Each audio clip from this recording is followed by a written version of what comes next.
ካናዳ ውስጥ የምታሳልፈው የመጀመሪያ ቀን መቼም የማትረሳው ቀን ነው ይባላል።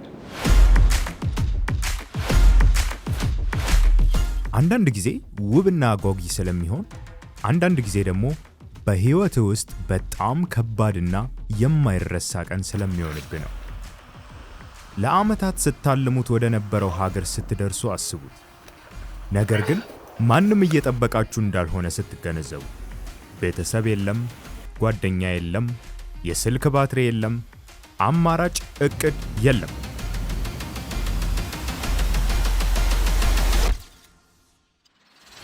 ምክንያቱም ይሄ ታሪክ የጀመረው በበረዶ ውስጥ አይደለም። የጀመረው በአንዲት ትንሽ ስህተት ነው። የሁለት ሰዎችን ህይወት ለዘላለም በቀየረች ስህተት። እስኪ ወደ ኋላ እንመለስ። አዩ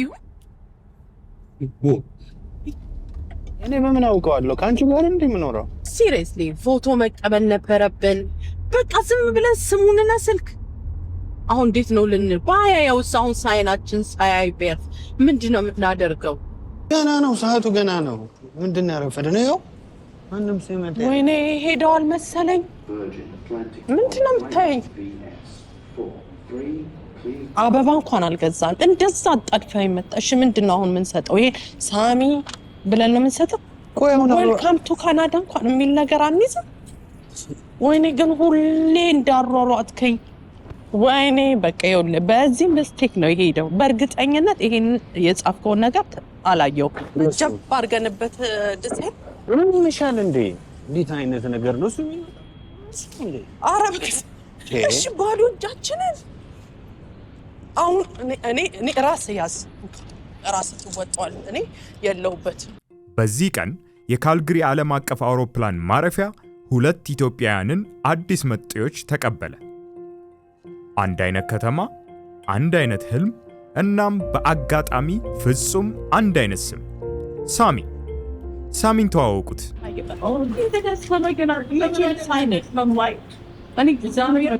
ይቅርታ አበሻ ነች? You must be Sami? Yeah. Oh, Sami! እንኳን ደህና መጣ። ሰላም ነው? እንዴት ነው? ሳሚ እንኳን ደህና መጣ። አንተን ጥበቃ እግዚአብሔር ሞትን እኮ። እሺ ሰላም ነው? ይመስገን። ሰላም ነው? ይመስገን። እና ሳሚን ተዋወቁት። ለዚህ ጊዜ ሲዘጋጅ ወራትን አሳልፈው ሀብታም አልነበረም። 6000 ብር ለቻርጀር በህይወት ለመቆየት የሚያስችል በቂ ገንዘብ ብቻ ነበረው። ምንም መጥፎ ነገር እስካልተፈጠረ ድረስ ማለት ነው። የሰይጣን ጆሮ ይደፈን ብሎ ከሀገር ከመውጣቱ በፊት ከኢትዮጵያ ኮሚኒቲ ጋር ተገናኝቶ ነበር። እነርሱም ከሁለት ድንቅ በጎ ፈቃደኞች ጋር አገናኙት፣ ባዩሽና አሹ። እኛ ከኒው ካመር ሴንተር ነው የተለከነው፣ ቮለንተሪዎች ነን። ኦኬ። አንተን ለመቀበል የመጣ ነው። እንዴት ነበረ ጉዞ?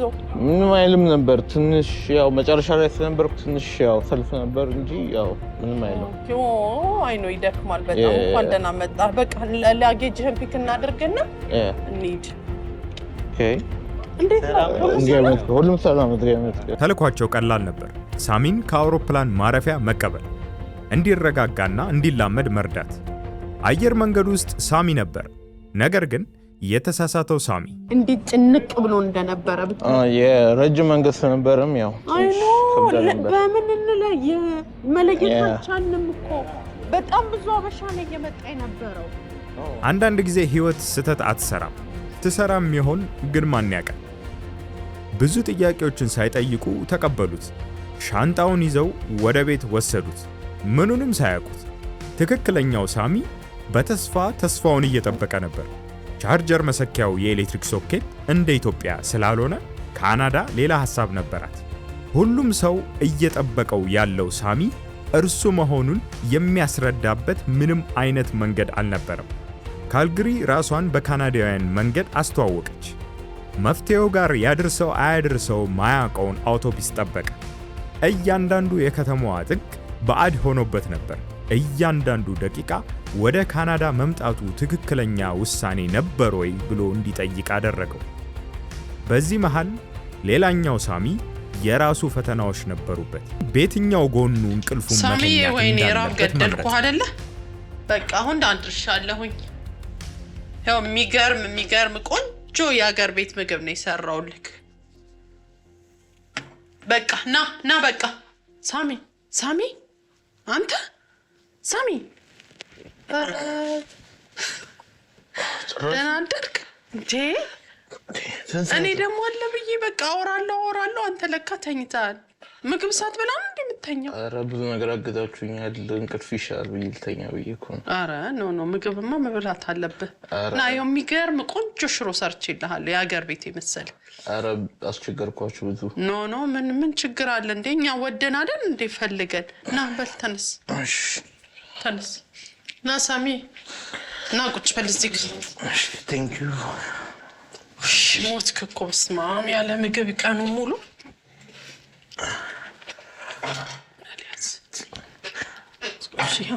የሀገር ቤት እንጀራ ነው። ያስ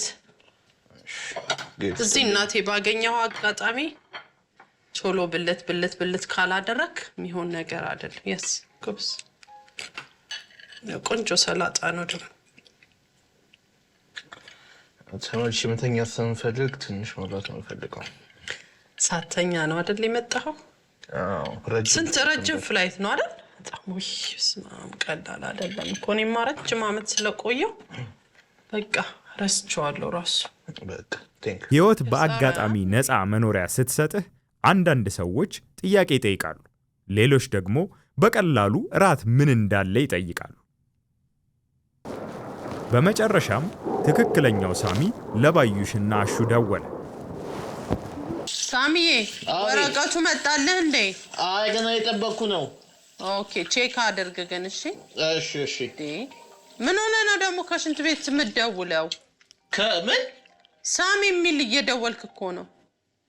እስቲ ከክፍለ ሀገር ቤተሰቦቼ ወይ ጓደኞች ደውለው ነው። እና ሳሚ ለምን ይላል? ሄሎ አቤት